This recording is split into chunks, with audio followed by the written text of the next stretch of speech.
Yeah, hi folks.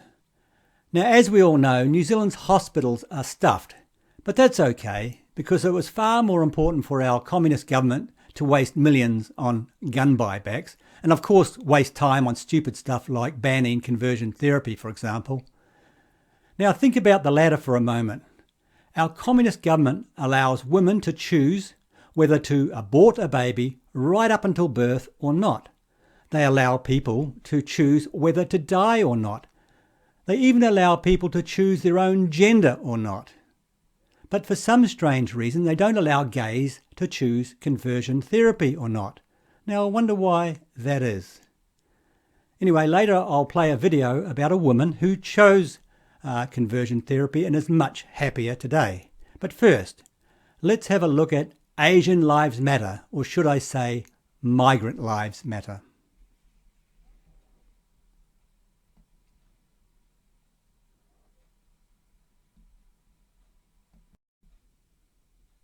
Auckland's Asian community is taking a stand against racism. No, it's called Promoting Racism by the left-wing media. Concerned by growing international backlash and discrimination in the wake of COVID, hundreds of people giving voice today to their own hurtful experiences in the hope of raising awareness and changing behaviour here. Changing behaviour here instead of assimilating into our culture here. Nicole Bremner reports. A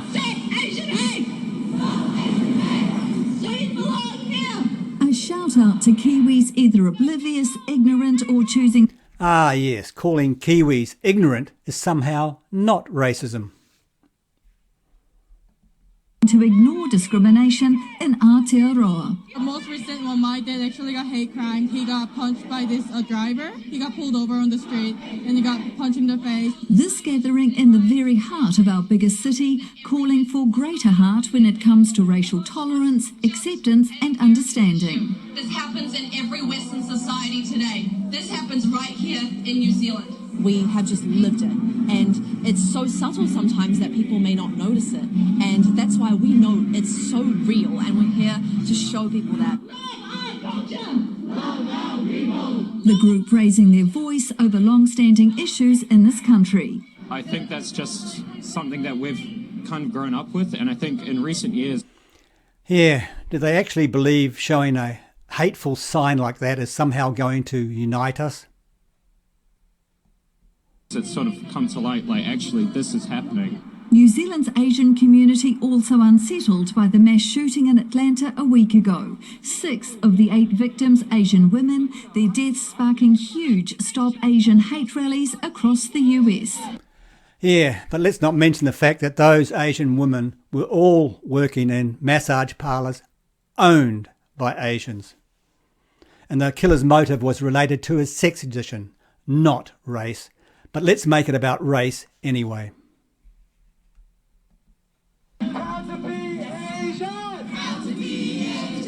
When we see someone killed based on their skin colour, we see it like it could have been our mother, our father, our brother or us. We see it as us, and it's an extension of ourselves. The advent of COVID's also seen as influencing negative behaviour.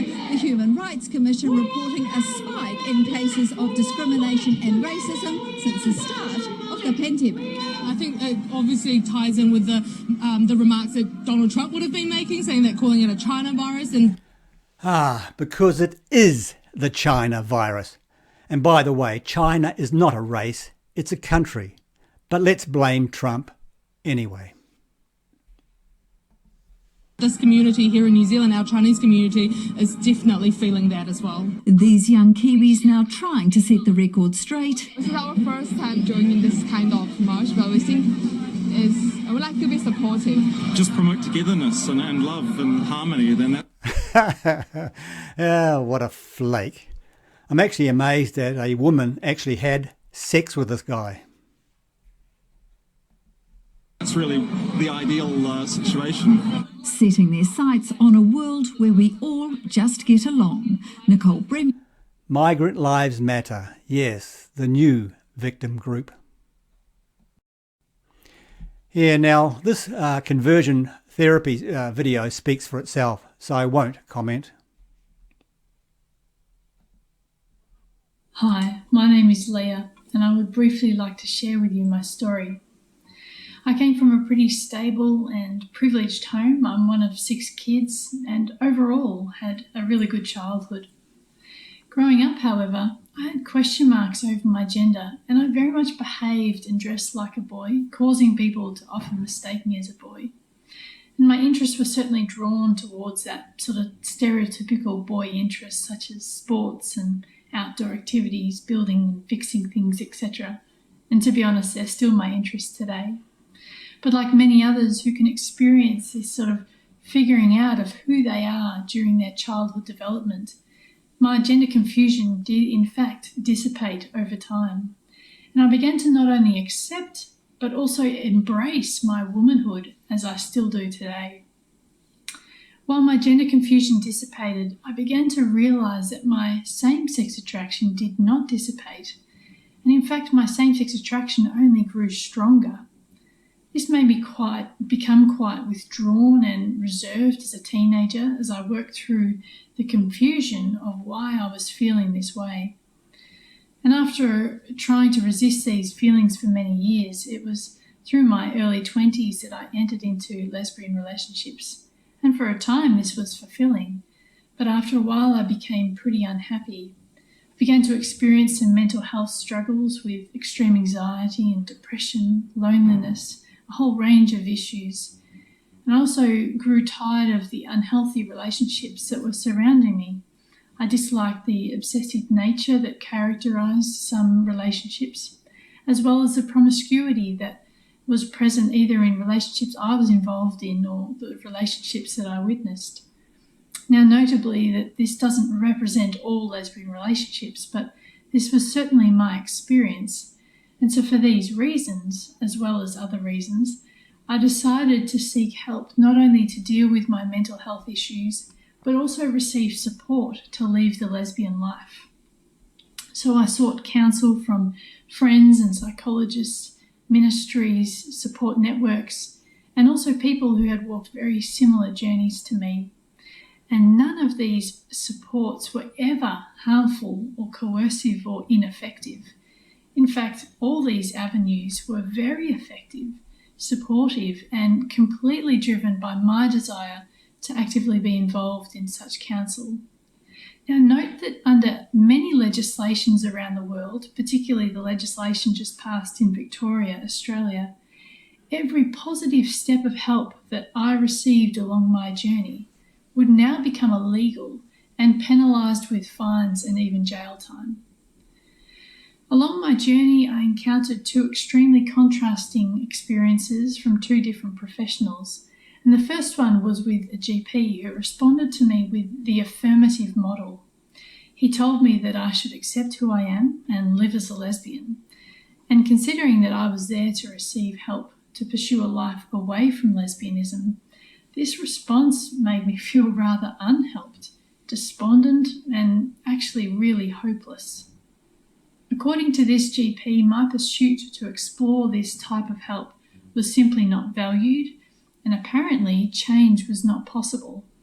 I was left desperately wondering, maybe my life would be like this forever. Again, note that under such legislation that we are seeing around the world, this affirmative treatment would be the only type of counsel that is not only available but also legal.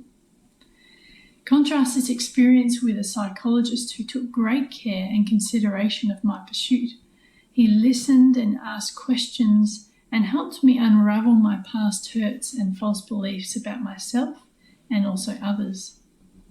He then provided me with a question about what life would look like on this other side of change. And I couldn't answer him at first because I simply had never contemplated my life without this all-consuming same-sex attraction. However, over the following weeks, hope began to grow. I began to imagine what my life could be like without this issue that had plagued me for so long. And before long, I had an indescribable and unquenchable reality of a changed life. My situation went from being desperately hopeless to living an unexplainable freedom. This counselling from the psychologist was simple. It did not contain any biased or coercive language, yet it was effective. Today, just over 10 years since leaving this lesbian identity behind, I am living proof that change is possible, that my life today is just full of joy and purpose and adventure, and I'm very happily married to my husband of 7 years, and we share our own biological children together. I simply couldn't be happier. This change, however, is not just evident in my sexual orientation, but I now no longer have the mental health issues that I explained before. To name a few, I am free from this grip of anxiety and depression, self-doubt and social isolation, as well as suicidal tendencies. I am so grateful that I had the access and the freedom to be able to pursue this life that I am now living.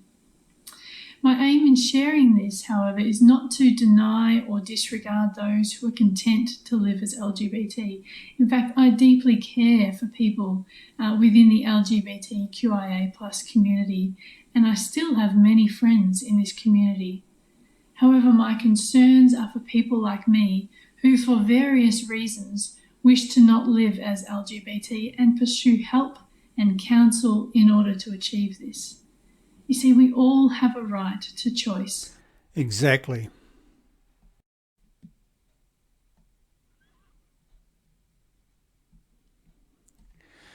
Yeah, so I wonder why Labor, the Greens and National don't want people like Lee to have a choice.